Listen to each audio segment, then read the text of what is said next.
Hello, I'm Linda from paperboutique.blogspot.com. A few months ago, I made a video on how to make A2 envelopes and liners using the Martha Stewart scoreboard, which is this envelope, and the Scor-Pal. If you haven't had a chance to watch the video, you may want to check it out. Today I'm going to use several techniques to decorate your envelopes. These techniques will work on purchased envelopes, envelopes you create using the Martha Stewart scoreboard, the Scor-Pal, or envelopes you make with the Cricut. But before we do that, I'd like to share a super easy way to line your purchase envelopes.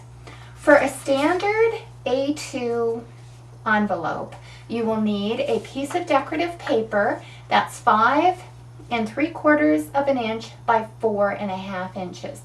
You can also do a full liner by increasing the length of this paper. And I'd like to thank I Love Paper Crafts for this great idea.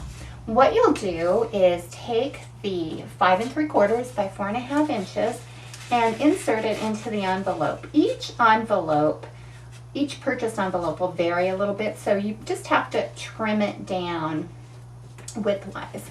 Then you turn it over, and this is the neatest trick ever.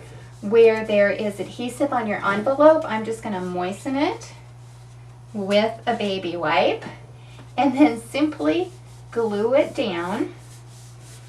And if you have time, you can let it dry. We're a little pressed for time, so I'm just going to trim it out. And then I'm taking my Tonic scissors by Tim Holtz. I love these new scissors. In fact, I did an entire video. And then you're just going to trim along your envelope, and this is perfect. It takes, 30 seconds to make a liner. I'll move this away. And then where you've got it folded, you're just going to fold it over. And I would use my score tool, but I seem to have misplaced it, so we'll just do it this way. And then as you can see, you have just a super cute envelope. But if you want a longer liner, you just go ahead and make the length a little longer. I'm not going to do this one, but I wanted to show you. It will also work really well with a square envelope.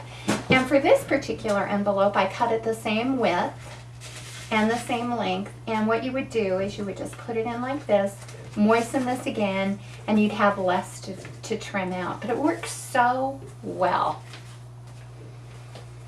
Next, I'd like to show some quick and easy ways to decorate your envelopes. For this particular envelope, I used a Baleo stamp. You could use any background stamp that you have or border stamp on the bottom.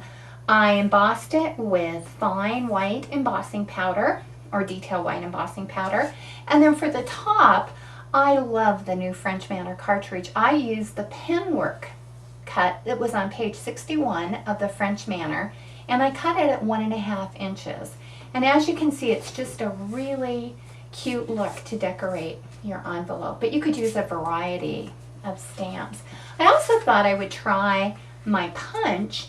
So what I used is one of my Fiskars punches and trimmed it and just lined the back of my envelope with it. And the front I did from the Cindy Lou cartridge. This thank you is from page 65 of the Cindy Lou cartridge. And I cut this at 1 1/2 inches. And I just think it's just a cute look to an envelope.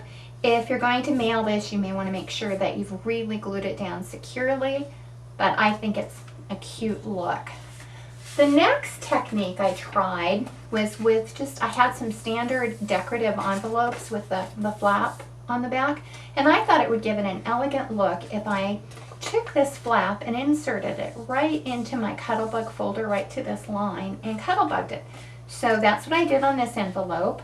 And this is using the Swiss dots. I love that folder. You've heard me talk a lot about it. And there's the look for that. And it just would be so elegant for like a invitation. And you could also dress it up by doing a strip of embossed cardstock on the front as well. The last technique that I would like to share with you is one for covering the back flap of an envelope. This is a purchased envelope, and as you can see, what I did is I just simply covered the back flap, and then I added a sticker. Just a real quick way to do this. is to go ahead and put tape on your envelope flap that you want covered, and obviously put your, this has got a little texture, I don't know if you'll pick that up on camera, but if you wanted to do that, I just line it up there and put tape here and then just tape it right down and then just trim it. You can tell when I was trimming this one I wasn't perfect.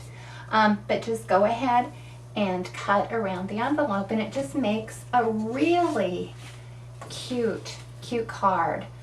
Well, I would like you to please stay tuned for my next video. We're going to make a cute tag book using the Cricut.